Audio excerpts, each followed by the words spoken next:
Students, आज हम आपको आपकी बुक में जो पोएम्स प्रिस्क्राइब्स हैं उनमें से एक पोएम जिसका उन्वान है, जिसकी हेडिंग है द ट्रू ब्यूटी, सच्ची सुंदरता, वास्तविक सुंदरता, जिसके कंपोजर या जिसके लिखने वाले हैं थॉमस कैर्यू। उस पोएम को, उस कविता को पढ़ाएंगे। देखिए, थॉमस कैर्यू इंग्लैंड के बहुत ही प्रसिद्ध शायरों में से हैं। उनकी शिक्षा दीक्षा जो है, आपने सुना होगा, ऑक्सफोर्ड यूनिवर्सिटी बहुत मशहूर है, उससे जुड़ा हुआ कॉलेज था कॉर्पस क्राइस्ट कॉलेज ऑक्सफोर्ड, उसमें उनकी शिक्षा दीक्षा हुई थी। और वो किंग्स जॉर्ज फर्स्ट जो इंग्लैंड के राजा थे, उनके दौर के शायर हैं। यानी ये बात हो रही है 16वीं शताब्दी की।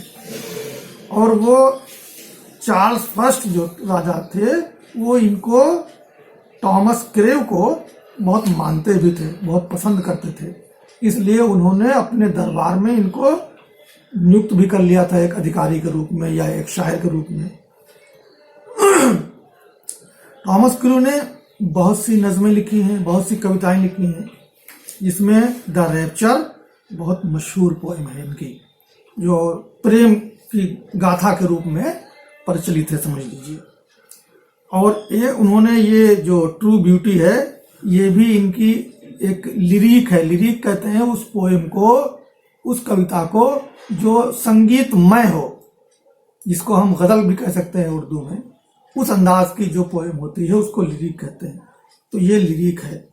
इस लिरिक में इन्होंने ये साबित करने की, ये समझाने की कोशिश की है कि वास्तविक सुंदरता जो है वो शारीरिक आकर्षण का नाम नहीं है, बल्कि वो चारित्रिक सुंदरता है। मनुष्य के अंदर अच्छे संस्कार होना, अच्छा ज्ञान होना उसे, और सदाचरण करना, ये उसको सबसे ज्यादा शोभा देने वाली चीज होती है।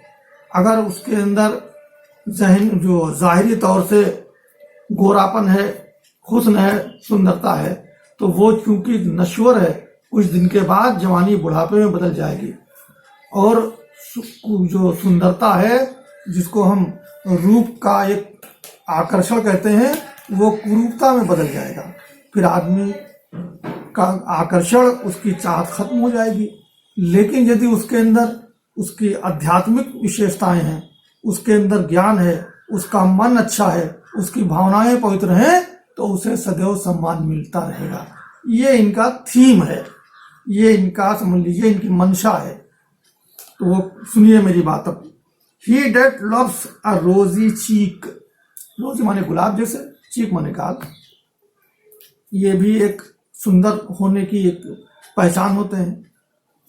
तो कह रहे हैं, or a coral lip, coral माने मूंगा जैसे, सुर्ख लिप माने होठ, एडमायर्स माने प्रशंसा करना। यानी एक आदमी जो गुलाबी गालों से प्रशंसा करे, और जाहिरी आकर्षण अर्थात सुंदरता से, चेहरे के गुलाबीपन से, और उस होंठ उसके महबूब के वो मूंगा जैसे सुर्ख हो, इसका वो प्रशंसक हो, इसका वो चाहने वाला हो।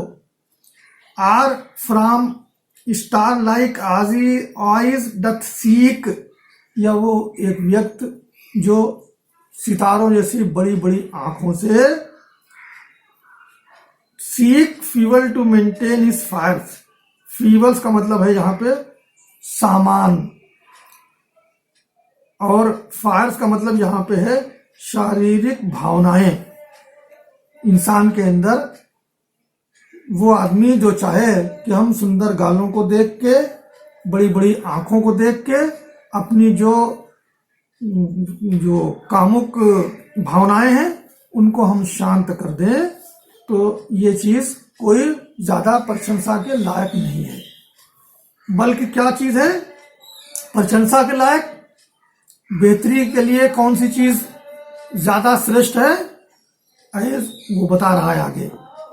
और इन चीजों को वो ज्यादा अहमियत, यानी शारीरिक आकर्षण को वो ज्यादा अहमियत, ज्यादा महत्व क्यों नहीं देता है, उसका वो कारण बता रहे आगे। क्या कह रहा है?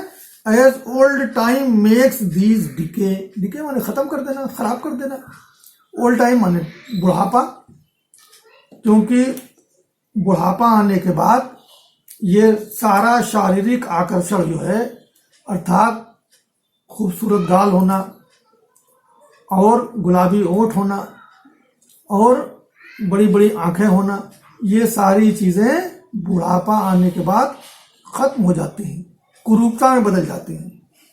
सो his flames must waste away, और फिर जब शारीरिक आकर्षण का जो दीवाना था, जब वो शारीरिक आकर्षण ही खत्म हो जाएगा तो लोगों की चाहत भी उस के प्रति खत्म हो जाएगी, क्योंकि वो तो उसके जो चारित्रिक गुण हैं उनके आशिक नहीं थे, केवल जो उसके जाहिरी उसका रूप रंग था उसके आशिक थे।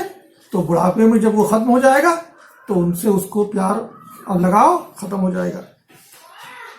But I smooth and state fast mind, अब देखिए कौन सी चीज बाकी रहने वाली है, कौन सी चीज जो है चिरजीवी है, उसके ऊपर ये फोकस कर रहा है हमारा कवि। एक स्मूथ माने शांत,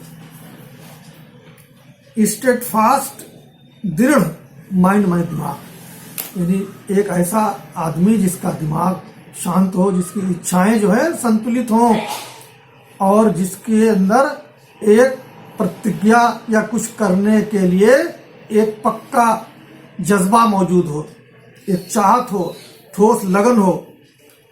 फिर जेंटल थॉट्स, और उसके विचार अच्छे हों, जेंटल माने अच्छे, थॉट्स माने विचार अच्छे हों। एंड कॉम डिजायर्स, और उसकी जो इच्छाएं हैं, डिजायर्स माने इच्छाएं, वो काम हो, नियंत्रित हो, अर्थात वो अपनी इच्छाओं का गुलाम बनके हर गलत सही काम न करने लगे। और फिर उसका दिल hearts with equal love combined, kindly never dying fires, where these are not I despise lovely cheeks or lips or eyes. कह रहे हैं कि जिसके अंदर एक शांत हृदय हो, दृढ़ इच्छा शक्ति हो और अपनी इच्छाओं को नियंत्रित करने का जज्बा हो, वो आदमी समझ लीजिए कि हमारे लिए किंडल के माने होता है किसी चीज को जलाना, इक्वल माने समान, कंबाइंड मतलब मिला हुआ, ये अर्थात तमाम खूबियों का वही मालिक होता है जिसके अंदर ये विशेषताएं होती हैं, और केवल जिसके अंदर शारीरिक आकर्षण होता है तो वो कोई खास बात नहीं है। वेयर दीज आर नॉट, जहां पर ये चीजें ना हो, यानी चित्त जो है वो शांत हो, मन के अंदर जो एक संयम की या संतोष की भावना हो, मानवता की उसके अंदर एक भावना हो, अच्छे कर्मों की तरफ प्रेरित होने की लालसा हो, ये सारी चीजें अगर उसके अंदर नहीं है तो आई डिस्पाइस, तो हम तिरस्कार करते हैं, घृणा करते हैं। Lovely cheeks or lips or eyes, चाहे उसकी आंख, उसके गाल कितने ही सुंदर क्यों न हो, उसके होंठ कितने ही सुंदर क्यों न हो, आर आइज, और उसकी आंखें कितनी ही नशीली क्यों न हो, अर्थात शारीरिक आकर्षण चाहे जितना अधिक किसी व्यक्ति के अंदर क्यों न हो, लेकिन अगर उसके अंदर चारित्रिक गुण नहीं है, मानवीय भाव उसके अंदर नहीं है, आध्यात्मिक विशेषताएं उसके अंदर नहीं है, तो वो व्यक्ति या वो शख्स प्रशंसनीय नहीं हो सकता है। इसका ये अर्थ हुआ। अब इसका जो सेंट्रल आइडिया है अंग्रेजी में उसको हम लिखा देंगे, आप याद कर लेना, और इसको जो इसके महत्वपूर्ण पैराज हैं, एक्सट्रैक्ट्स हैं, उनको भी हम विद रेफरेंस एंड कॉन्टेक्स्ट लिखा देंगे, ताकि अगर इम्तिहान में इसमें से आ जाए एक्सप्लेनेशन के लिए तो आपको कोई दिक्कत ना हो।